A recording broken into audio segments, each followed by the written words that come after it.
"Stop whimpering, you useless coward." My sister smirked after shoving me through the glass patio door at Thanksgiving. My parents rushed to comfort her, saying, "You saw him trip, right, Melissa?" I could barely move beneath the broken glass. But they didn't know the neighbor's doorbell camera had captured the push. Then a deputy entered holding his phone. The glass gave way behind me before I understood what was happening. My back hit the patio door and the door hit the frame, and the frame let go. I was through it in less than a second, and the second after that I was on the concrete, and the second after that the cold came. November air on my arms, on the cuts I could not yet feel, on the back of my neck where my collar had ridden up during the fall. Then the sound arrived, glass settling around me on the patio surface, piece by piece, small shards landing like coins dropped onto tile. I was on my back. The patio light was above me, warm-colored and steady. A shard was embedded in my right palm. Blood was running from my left forearm in a line I could feel, but not see from the angle I was lying at. From the broken doorway, standing in the frame with both hands still at chest height where she had pushed me, my sister looked down and said, "Stop whimpering, you useless coward. You cannot even take a shove without falling apart. That is why she left you. That is why you live in a one-bedroom with a kid who spends half his life with someone else. You are 34 years old and you count pills for a living, and you had the nerve to sit at this table and act like a place card from a 6-year-old makes you somebody." She said it loud enough for the kitchen. She said it while I was bleeding on her mother's patio. Let me go back 30 minutes. I had arrived at my parents' house at 4:15 with a casserole in one hand and a folded construction paper place card in the other. Beck had made it that morning at his mother's kitchen table before I picked him up for the afternoon. Green crayon, the word Dad in wobbly capital letters across the front. Underneath it, a drawing of a turkey with 7 legs because Beck was 6 in turkeys. In his understanding, were faster than other birds and needed extra legs to prove it. He had folded the card carefully and handed it to me in the car and said, "Put it on your plate so they know where you sit." Beck was not at Thanksgiving dinner. He was with his mother for the holiday. The custody arrangement we had worked out 2 years ago, and the arrangement was fair and I did not argue with it.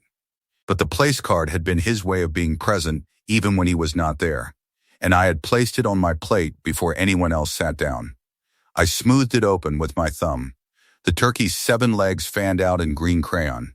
I left it there. Dinner was mostly quiet for the first 20 minutes. Duane carved the turkey with the electric knife he used every year, the one with the slightly loose handle that buzzed when it hit bone. Agnes brought out the dishes in the order she always brought them. Mashed potatoes first, then green beans, then rolls, then the cranberry sauce she made every year from a recipe she kept in a drawer she did not let anyone open, written on a card in her mother's handwriting. Melissa sat across from me and talked about work, about her patient caseload at the dental office, about a new dentist at the practice who was slower than she liked, and who she had already reported to the office manager twice. She said this with the tone of someone who was used to being listened to at tables, and the table listened. I ate and contributed very little, which was the arrangement I had occupied at this table since I was a teenager. I had learned early that the less I said, the less surface area I offered, and the less surface area I offered, the fewer places they could land. It was not a strategy I was proud of. It was a strategy that had kept most holiday dinners from becoming what this one was about to become. The place card was beside my plate the whole meal, propped against my water glass. Melissa noticed it somewhere between the main course and dessert. She picked it up without asking and looked at it and set it back down and said, "Did your son make that?" I said yes. "That is sweet," she said. Then, a beat later, louder to the table, Weston brought a homemade place card to Thanksgiving because he could not bring his actual son. I let that go. I ate a piece of pumpkin pie. I drank my water. Melissa was not finished. She had not been finished since she started, and the place card had given her a new angle. "You know what your problem is, Weston? You think small gestures are the same as showing up. A place card, a casserole from a recipe you got off the internet.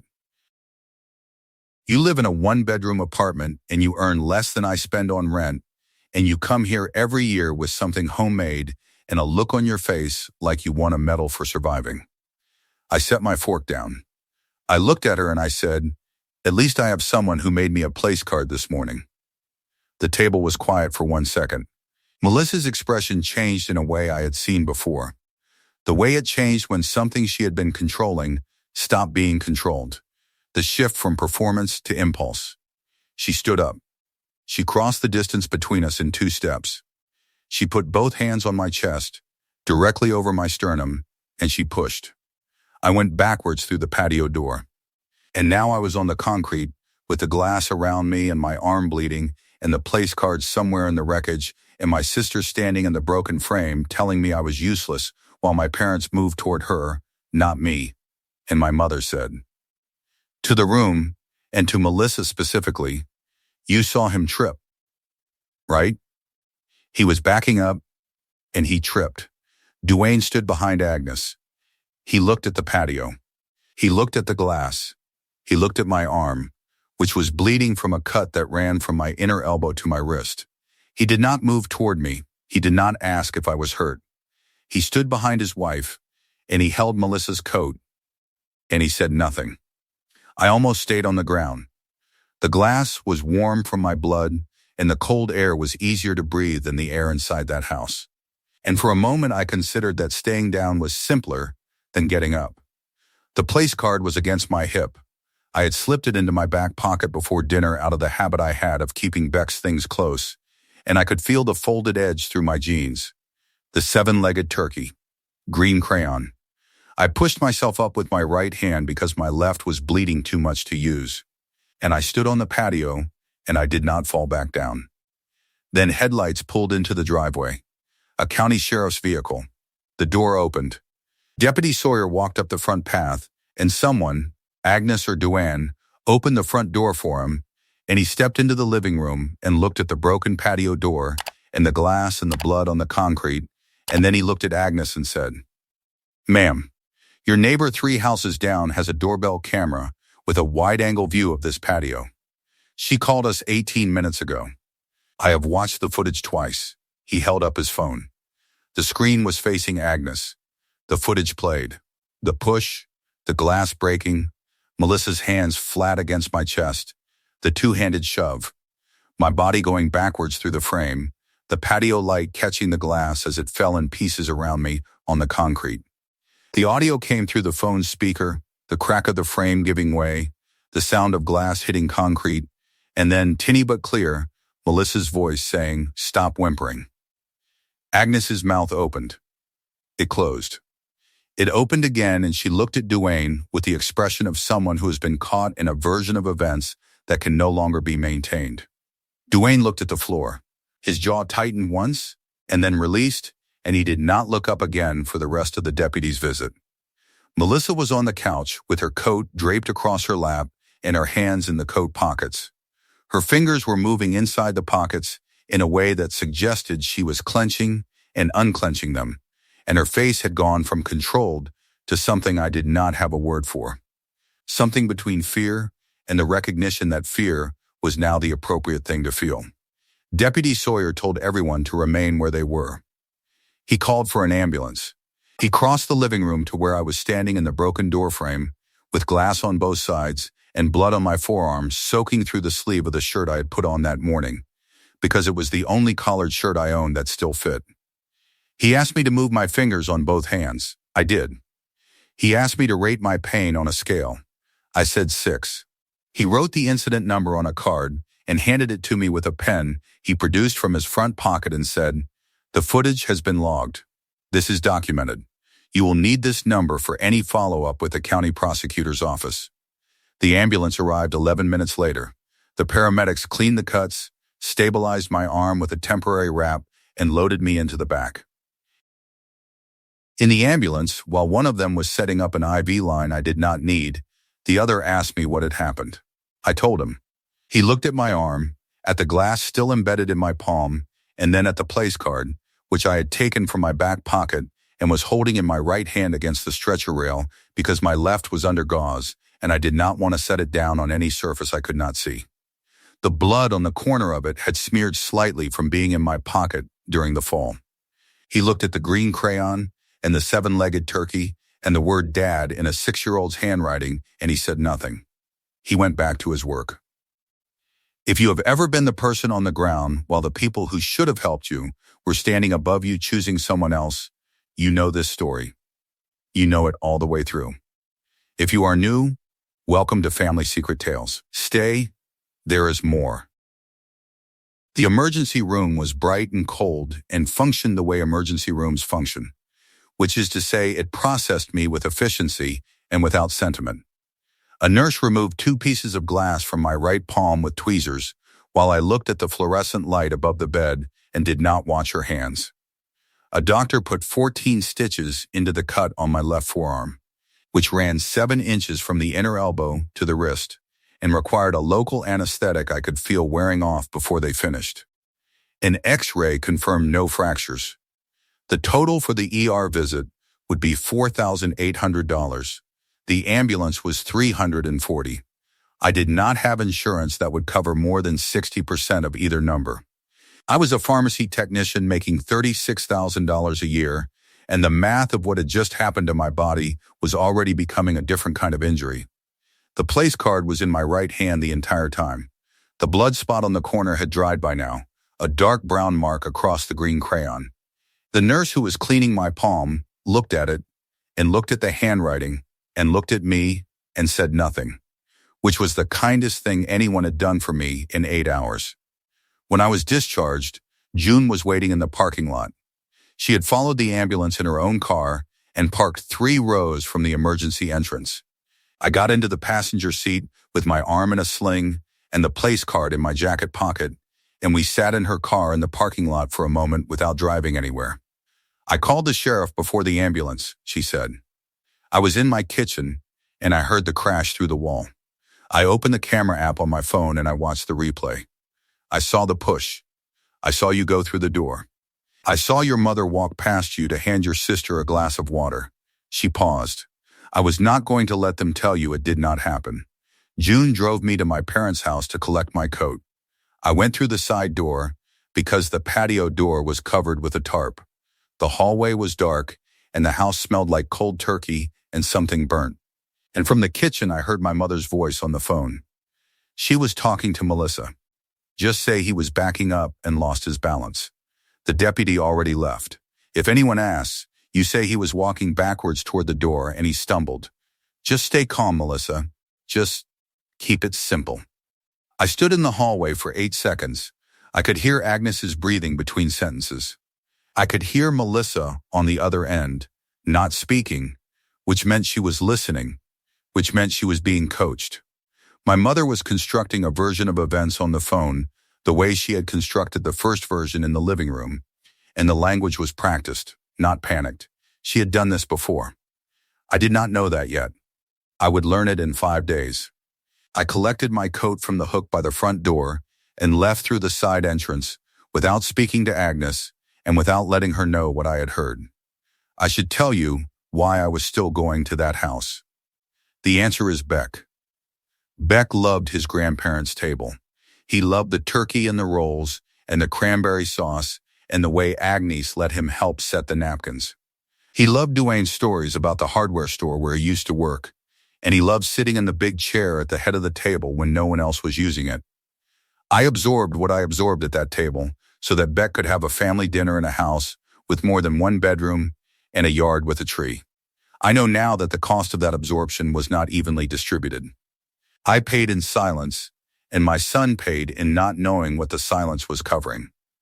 If I could go back, I would have stopped attending after the 3rd year. I did not stop. On day 1, I filed a police report at the county station. The officer who took the statement was thorough and unhurried. He asked me to describe the events in order. I described them. He asked about prior incidents of physical violence from Melissa. I said I could not recall any directed at me. He noted the doorbell camera footage, which Deputy Sawyer had already logged as evidence the night before. The county prosecutor reviewed the case that afternoon and filed a simple assault and battery charge against Melissa. She would be summoned by mail.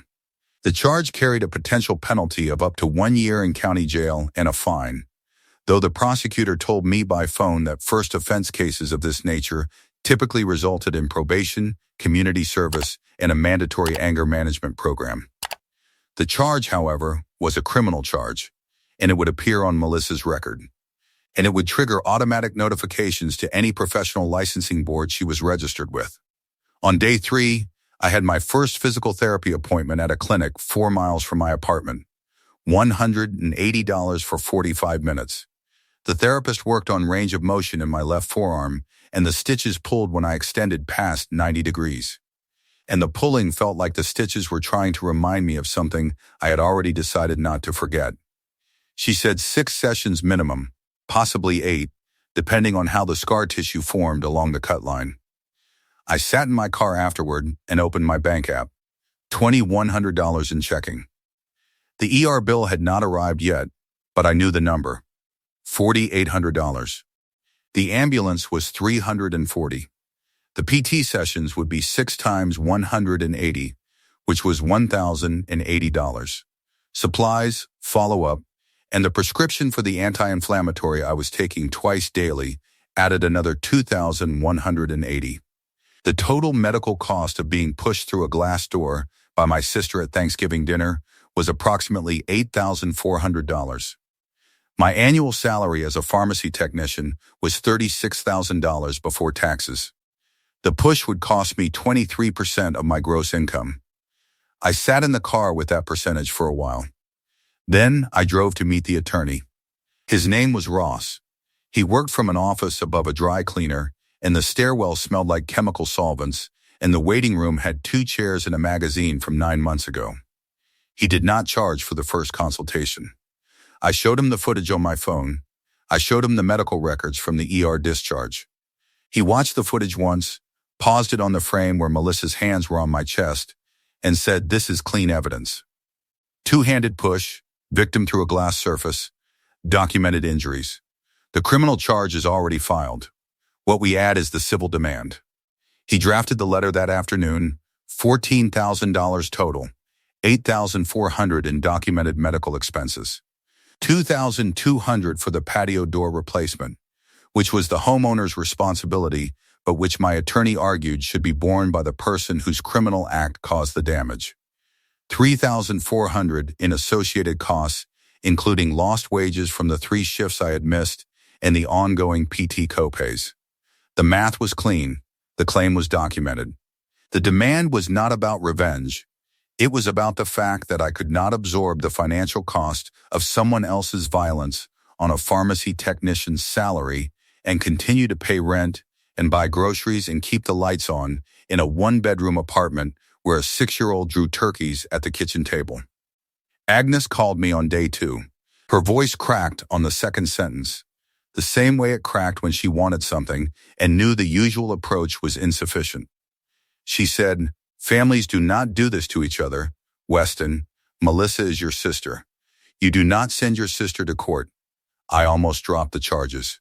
The phone was in my hand, and her voice was in my ear, and the part of me that had spent 34 years trying to earn a place at that table wanted to believe that the cracking in her voice was real. I opened June's footage on my phone while Agnes was still talking. I watched the push. I watched Agnes walk past me on the concrete, past the blood in the glass, without looking down, without stopping, to hand Melissa a glass of water while I was still on the ground. I watched it for 12 seconds. I let Agnes finish her sentence. I said nothing. The call ended on its own. If you are following this story and wondering what it costs to press charges against your own sister while your mother tells you not to, the answer is exactly what it should cost and not $1 less. Stay for what comes next. On day 5, Otto came to my apartment. He was 82 years old, and he drove himself in the Buick he had owned since 2008, and he parked in the visitor spot, and he walked up the stairs without holding the railing, because he was the kind of man who did not hold railings until he could not walk at all. He sat at my kitchen table, and I made him coffee, and he held the cup with both hands and looked at me with the expression of a person who had been deciding what to say for 5 days and had finally decided. Show me the footage, he said. I opened it on my laptop and turned the screen toward him. He watched it once, all the way through. The push, the glass, the fall, Melissa in the doorframe, the blood on the concrete. He watched it a second time without speaking. Then he set his coffee down and said, "Your sister pushed a girl named Heather down a staircase when she was 16 years old. It was at the high school between second and third period in the east stairwell. The girl broke her arm in 2 places. Your mother called me that same night from the kitchen phone, and she said the girl was exaggerating, that Melissa had barely touched her and the girl had a history of making things up, and that the school was going to overreact unless someone intervened. She asked me to help. I wrote a check for $8,000. Your mother delivered it to the girl's family personally. They accepted it. The complaint was dropped, no charges were filed. The school record was modified to show a mutual altercation rather than an assault. The whole thing disappeared within 3 weeks. I sat across from him and let him continue. I wrote that check because I believed your mother. I believed her because she was my daughter-in-law, and because she spoke with conviction, and because the alternative was believing that my granddaughter had a capacity for violence that nobody had addressed. I chose the easier belief. I held on to it for 14 years. Then I watched the footage you sent me, and I heard Agnes say he tripped in the same voice I heard her say the girl was exaggerating in 2009. The same sentence structure. The same calm. The same expectation that the person listening would accept the version she was offering without checking it against reality. The only thing that changed between then and now was the victim. He set both palms flat on the table. His hands were steady, no tremor, no hesitation, placed the way he always placed them before he said something he had been thinking about for a long time and had finally decided to say out loud. He was not tired. He was not unsure. He looked like a man who had been carrying something for 14 years and had decided, in his grandson's kitchen, at 82 years old, that the carrying was finished and the setting down was beginning. "Do you want me to call your mother?" he said. I said yes. I almost said no. I almost told Otto he had done enough and that the phone call should come from me alone. Because he was 82 and his voice thinned out after 3 in the afternoon, and the conversation with Agnes would not be short or easy. But his hands were flat on the table, both palms down, set firmly, and his jaw was set the way it's set before difficult conversations, and he was not asking for permission. He was offering to do the thing he should have done 14 years ago. I let him make the call. "But not today," I said. Day 12. After the demand letter has been received. I want everything on the table before anyone picks up the phone. Otto nodded. He drank his coffee. He stayed for another hour, and we talked about Beck, about the 7-legged turkey, about the place card on the refrigerator with the blood spot on the corner, and Otto looked at it for a while, and then looked away and said, "That boy draws better turkeys than I ever did. If you are still here, you already know what is coming. Family secret tales. Stay for the call." Day 12. My apartment kitchen. Saturday morning. Otto sat across from me at the table. He had driven himself again. He wore the brown jacket he wore to serious occasions, the one with the brass buttons he polished once a year, and the patch on the left elbow he had never repaired because he said it gave the jacket character. I set my phone on the table between us. Speaker on. Otto dialed Agnes's number from memory, which he had not needed to look up because he had been calling it for 31 years. Agnes picked up on the 3rd ring. "Dad?" "Agnes," his voice was level. "I watched my grandson bleed on your patio through a phone screen. I watched you walk past him without stopping. I watched you tell a sheriff's deputy that he tripped through a glass door.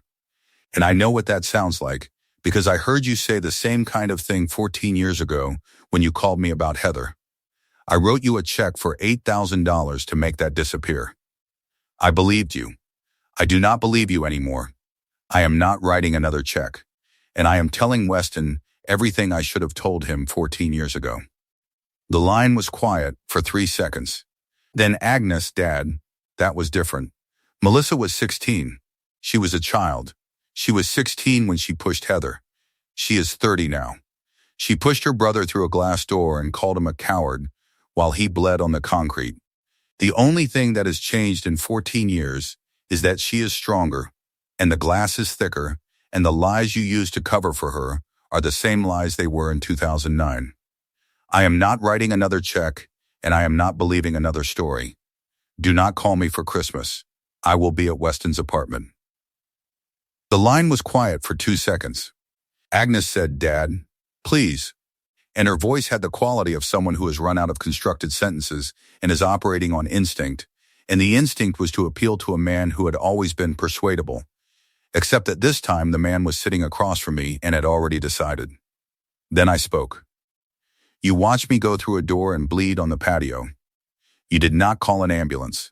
You did not check my arm. You did not ask if I could move my fingers.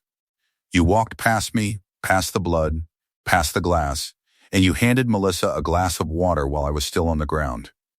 Then you told a sheriff's deputy that I tripped. I heard you on the phone the following morning, coaching Melissa from the kitchen. Your exact words, just say he was backing up and lost his balance. That is witness tampering, Mom. 14 years ago, Melissa pushed a classmate named Heather down a staircase and broke her arm. You called Grandpa Otto and said the girl was exaggerating. He wrote you $8,000. The complaint went away. You did not protect Melissa from consequences. You protected her from accountability. And the protection turned her into someone who shoves her own brother through glass and stands in the doorway calling him a coward while he bleeds. The assault charge is filed. The civil demand is $14,000. The licensing board has been notified by automatic procedure because of the criminal filing. The footage is saved in 3 locations: June's camera system, my phone, and the sheriff's evidence archive. You cannot crumple a video the way you crumpled a check, Mom. Agnes's breathing was audible through the speaker. Ragged, the way breathing gets when someone is searching for a surface to hold on to in a conversation where every surface has been removed. I was not finished. You called me a useless coward, I said, speaking now to Melissa if she was listening. To the phone, to the room, and to 14 years of rehearsed silence that was ending at this table. The coward pressed charges the morning after Thanksgiving. The coward hired an attorney. The coward filed a $14,000 demand letter that is sitting in Melissa's mailbox right now. The man who counts pills for a living counted 14 stitches, 6 physical therapy sessions, $8,400 in medical expenses, and 1 doorbell camera that caught everything your family tried to rewrite. You are the one who pushed. You are the one being charged. Your professional license is under review by the state board. Tell me again who the useless one is. 3 seconds of silence on the line. Nobody on the other end spoke. Agnes said, I was in labor with you for 19 hours, Weston. I held your hand on the first day of school. I drove you to every practice for 6 years. This is how you repay your mother? I picked up my phone. I opened the footage file. I forwarded it to Agnes's number. The message sent. Through the speaker, we heard her phone buzz on whatever surface it was sitting on. Watch it, I said. Then call me back. I waited 2 seconds. Then there is no more Thanksgiving. There is no more Christmas morning with Beck at your table. There is no phone call that starts with "she is your sister." Beck will not sit at a table where his father bled and nobody called an ambulance. That is over. And the next time Melissa puts her hands on anyone, the pattern is already in the file. You shoved me through a door and called me a coward. The footage shows who pushed. The charges show who runs. I ended the call. Otto reached across the table and put his hand on my forearm, on the good side, above the bandage, and he held it there for a moment. He did not say anything. He did not need to. Agnes did not call back. On day 10, Melissa's supervisor called her into the back office at the dental practice. The office had a window that looked out onto the parking lot and a desk that was too large for the room, and the supervisor sat behind it with a printed notification from the state licensing board in front of her. The notification stated that a criminal assault charge had been filed against a licensed dental hygienist, and that pending resolution of the charge, the board recommended suspension of unsupervised patient contact as a precautionary measure. The supervisor read the relevant paragraph aloud. Melissa sat across the desk and listened. Her caseload was reassigned to a colleague who had been hired 6 months after her. Her weekly hours were reduced from 40 to 24. Her bi-weekly paycheck dropped from $27.70 to $16.60. The supervisor said she was sorry and that the practice would revisit the arrangement once the legal matter was resolved. Melissa thanked her and walked to the parking lot and sat in her car for 9 minutes without starting the engine.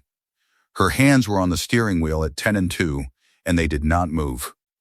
On day 7, Melissa's attorney had sent her the doorbell footage as part of discovery preparation. The email said, "Watch this carefully and in full so you understand what the prosecution will present at the hearing."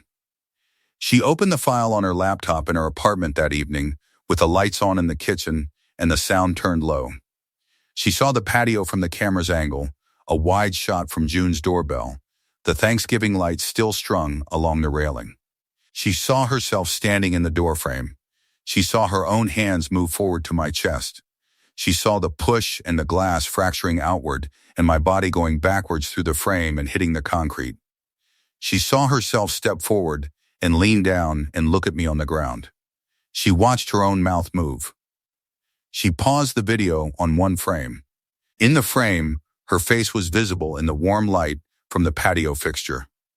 And she was smiling. Not a grimace of effort, not a reflexive expression. A smile, clear and unmistakable, captured mid-motion by a camera that did not know what it was recording. She had not known she was smiling. She had not felt the smile happen. She watched the frame for a long time.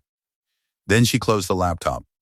Then she opened it and watched the footage again from the beginning and paused on the same frame, and the smile was still there, the same expression, unchanged by being watched again.